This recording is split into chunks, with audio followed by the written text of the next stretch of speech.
It's week 46 of A Year of Wisdom. Let's get to reading.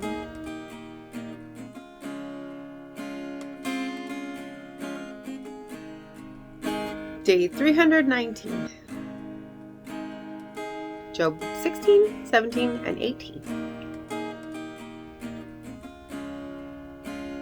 I've heard many things like these. You are miserable comforters, all of you. Is there no end to your futile words? What compels you to answer? I too could speak like you if you were in my place. I could compose words against you and shake my head at you. But I would strengthen you with my mouth, and comfort from my lips would bring you relief. Yet if I speak, my pain is not relieved, and if I refrain, does it not go away from me? Surely now he has exhausted me. You have devastated my entire household. You've seized me. It has become a witness. My leanness rises against me and testifies to my face. His anger has torn and tormented me. He gnashes at me with his teeth. My enemy looks at me with daggers in his eyes. People open their mouths against me. They strike my cheek in contempt. They unite together against me.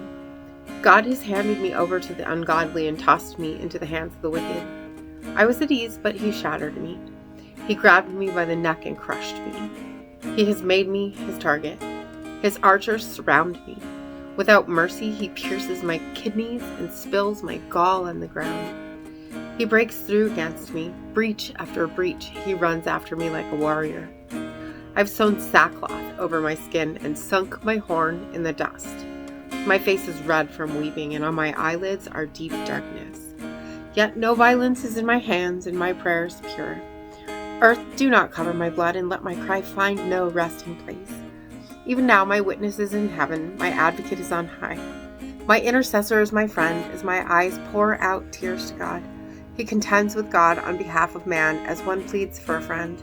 For the number of years will come to pass, and then I will go the way of no return. My spirit is broken, my days have cut short. The graveyard awaits me. Surely mockers are with me. My eyes must gaze on their hostility. Make then a pledge from me with you. Who else would strike hands with me? Because you have closed their heart to understanding, therefore you will not exalt them. If anyone denounces his friend for profit, the eyes of his children will fail. He has made me a byword to people. I am the one in whose face people spit. My eyes have grown dim with grief, and all my limbs are like a shadow. The upright are appalled at this, the innocent are stirred up against the ungodly. But the righteous one holds to his way, and the one with clean hands grows stronger. But turn all of you, come now. I will not find a wise man among you. My days have passed, my plans are torn apart. Yet the desires of my heart turn night into day. In the face of darkness, light is near.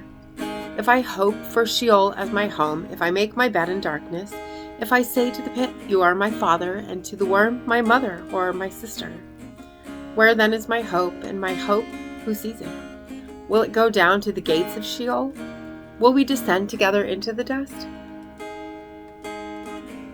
Then Bildad the Shuhite replied, saying, how long until you end these words? Consider, and then we will talk. Why are we regarded as beasts and stupid in your eyes? You who tear yourself to pieces in anger, will the earth be abandoned for your sake? Or must a rock be moved from its place? Indeed, the light of the wicked is snuffed out. The flame of his fire does not shine. The light in his tent grows dark. The lamp above him goes out. His vigorous stride is shortened, and his own scheme throws him down. For he's cast into a net by his feet, he wanders into its mesh. A trap seizes him by the heel, a snare holds him fast. A rope is hidden for him on the ground, and a trap for him lies on the path. On every side, terrors frighten him and harass his every step. Calamity is hungry for him. Disaster is ready for his fall. It eats away pieces of his skin. Death's firstborn devours his limbs. He's torn from the security of his tent and marched off to the king of terrors. Nothing of his dwells in his tent. Brimstone is scattered over his dwelling. Below his roots dry up, and above his branches wither. His memory perishes from the earth, and he has no name in the land. He's driven from light into darkness and is banished from the world.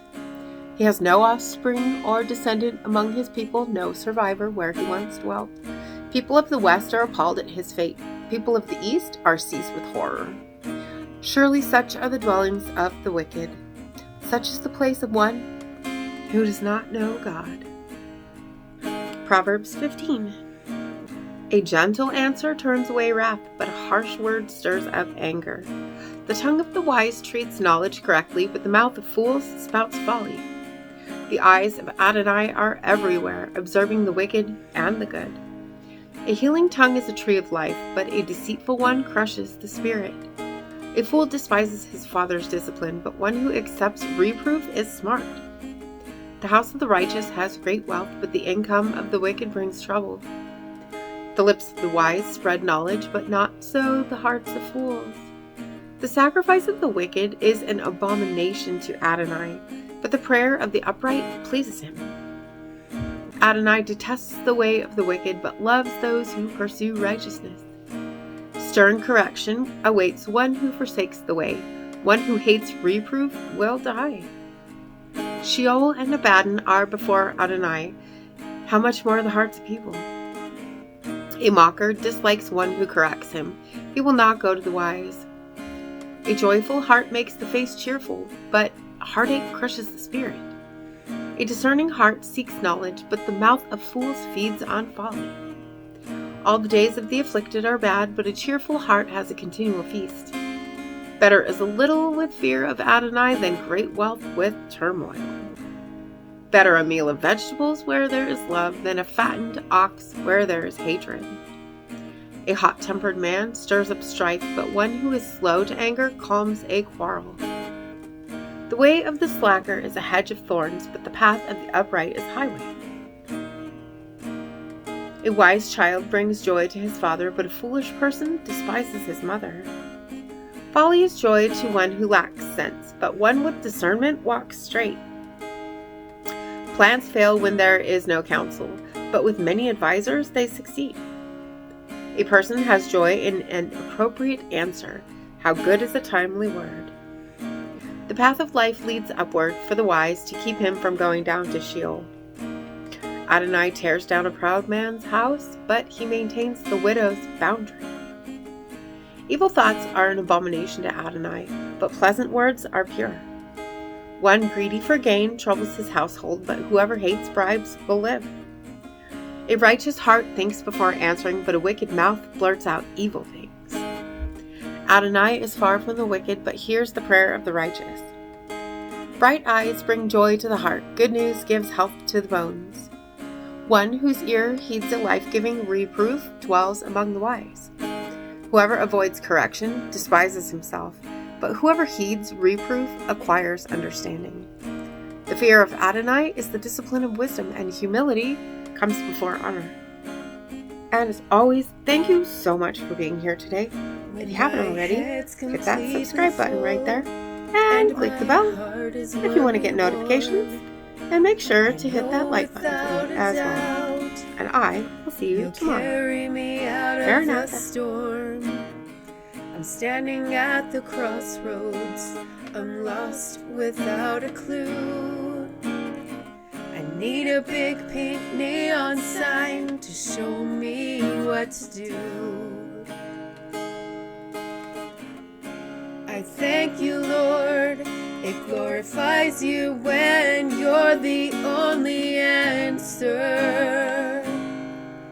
I praise you, Lord, for holding what's too much for me. And I'm amazed by you, Lord, because nothing's too big and nothing's too small to lay at your feet.